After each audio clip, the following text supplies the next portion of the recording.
Yeah. Hey you guys, I'm Coach Henry. Today I'm going to be talking about BJJ specific mobility. My background is I'm an athletic trainer, so today we're going to have some fun and hopefully make your jiu-jitsu a little more painless and a little more easy. So let's get started. So any triangle setup, we'll just start in like the diamond. You're going to find yourself here in like this diamond position. My goal here is to break his posture and get this arm onto this side of my body. So I'll work to break this grip or pull this across and reach and grab this shin that's over his neck so that I can free up this leg without him posturing out, and I can step on his hip, break him down, lock it up extremely tight, and I'm pushing my hips up while I pull his head down to get the tap. Okay, and freeze right there. So, fun.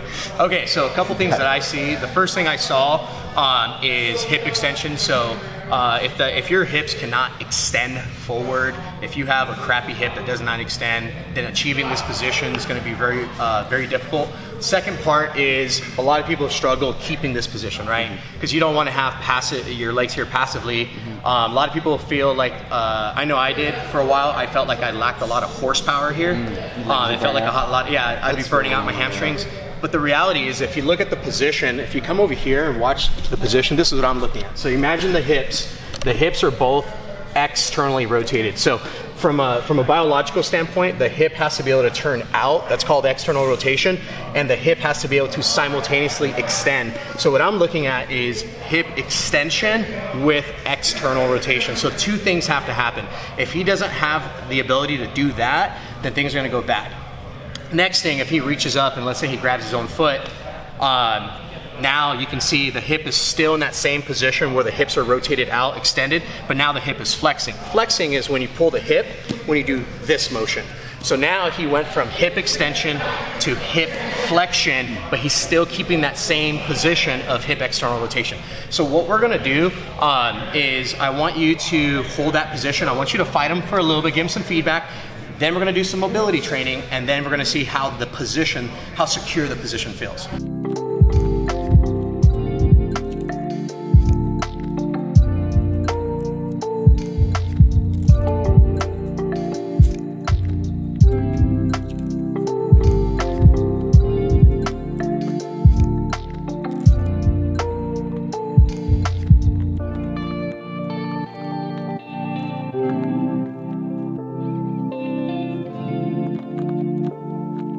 What we're gonna do is we're gonna do some hip mobility training.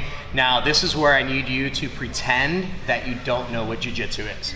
Because with Jiu-Jitsu, what we're gonna be doing is not Jiu-Jitsu specific training, we're gonna be doing tissue specific training for Jiu-Jitsu. Brain, tissue, brain, joint. So you're always gonna initiate the effort in everything we do from the joint. I'm gonna give you a simple example, a task to do. I want you to flex your arm. You're gonna use your biceps and triceps, and as hard as you can, you're not gonna allow me to break your elbow. Okay? Yeah. So right now he's focusing on tissue of bicep and tricep. He's not going to allow me to extend the elbow. Ready? And go. Pretty easy, and it feels very weak, yeah, right? Now watch the difference. So we're going to do the same thing. Okay. And now I'm going to actually switch arms so you guys know it's not a placebo. So he's like, oh, he's not warmed up. Do the same thing here, but instead of focusing on your bicep and your tricep, I want you to focus on your joint, your elbow joint. So the reason being is if I say contract your elbow, the joint is the deepest part of the body. So if he contracts his elbow, by default, he's using tendon, ligament, fascia, and muscle. So now think about squeezing your elbow as hard as you can. Elbow. Okay, ooh. Now, way stronger. Now do it again. Now we're gonna go bicep, tricep. Okay. Yeah, it's gone. Do it again. Okay. Back to thinking. So I want you to understand the power of the mind. So the effort's being initiated from the elbow. Okay. I can't even break your position. Yeah. And again, back to bicep, tricep. And my effort is significantly less. So we're doing the exact same task. The only thing I made you change is the intention of your efforts being initiated from the joint versus your bicep and tricep. Where I'm targeting. I'm gonna take his knee, and we're gonna do this two different ways. I'm gonna put the knee behind the hip. Why?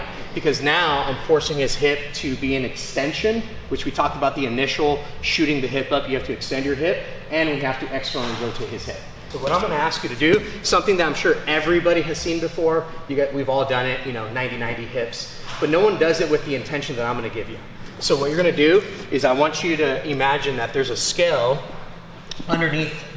I'll become the scale right now so I get feedback underneath my hand and a scale underneath here, and I want you to apply with your hip equal pressure on both scales. Keep doing that right now. Give me a little more on this side, a little more here, and hold that position. So without increasing this scale, you're gonna rotate your hip this way. Theoretically, I'm gonna show you what's gonna happen. So if you relax a little bit, I wanna show you that Ben actually has phenomenal, that's actually really, really good flexibility. I should probably break this down. So flexibility is a position that you can achieve with some form of outside assistance. So right now, his hip is demonstrating a lot of flexibility, but I'm doing the work. So what I'm gonna have him do is see if he can achieve the same position without compensation with his hip doing the work. So now what you're gonna do is you're gonna rotate your hip in, trying to achieve that same position, but I don't want the pressure on my hand to change. Start that right now.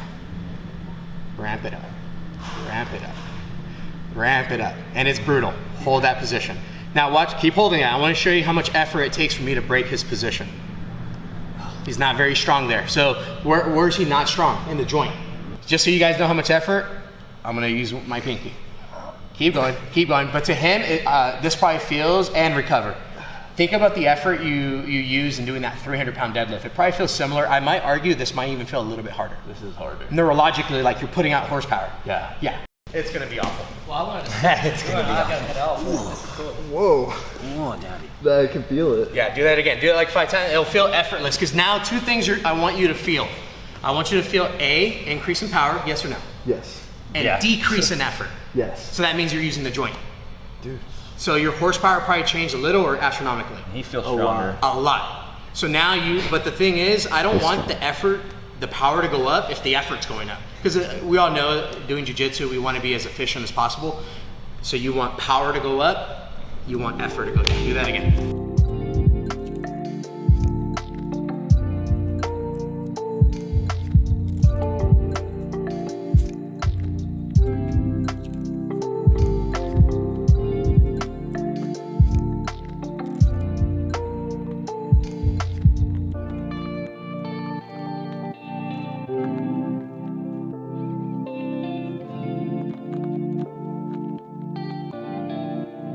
Movements, I can feel my coordination and all that, then exercise to me is easier, and jiu-jitsu is also easier.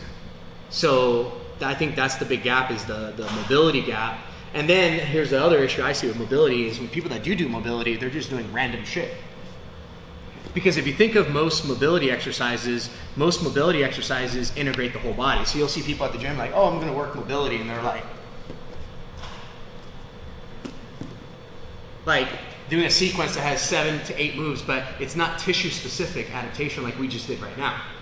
So they're just doing a lot of, which is not bad. It's not bad. It's stretching. It's not bad, but it's not going to increase their compass. It's not going to strengthen, the hip at end range when they're in a triangle.